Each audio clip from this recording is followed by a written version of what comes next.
Hey, Dave Stallman, doing some good math. We're back to finish a couple of examples for standard form linear equation applications. So let's try this one. A 100-point test has X questions worth 2 points apiece and Y questions worth 4 points apiece. So what's the total that's given? 100-point test. What do the variables stand for? Let's do has X questions worth 2 points each. So this is number of questions worth 2 points.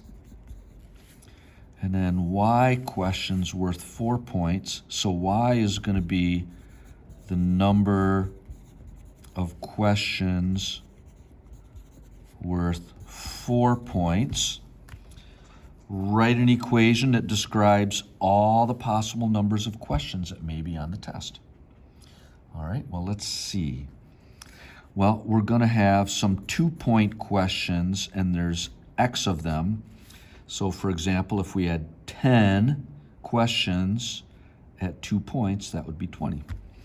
So that's that part. And then we're going to have some 4-point questions, and we're going to have Y quantity of those, and the grand total is 100.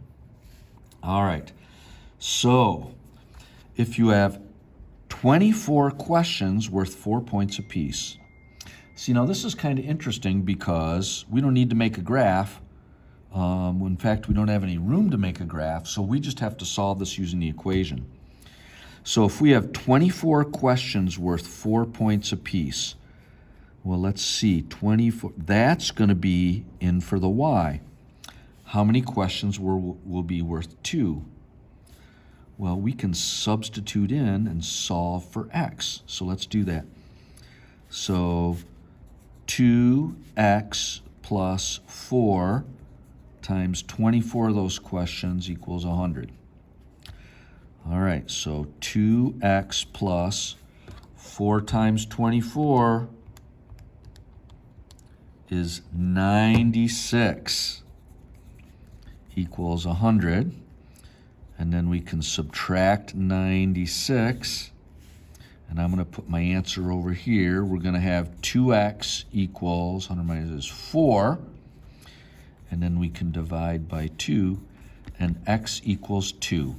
So that means we're going to have 2 questions worth 2 points each. All right, I think at this point I am going to stop. You should be able to do this question now. It's similar to what we just did. And then the remaining questions on page 29 require you to write an equation and make a graph. And then page 30, there is another one where we make a graph. And then there's some challenge problems. And you can solve all of these also.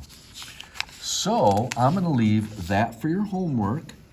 You can do those problems and then check your answers with your substitute teacher who has the answer key to make sure you're doing them right. Okay, have a great day, and I will see you tomorrow.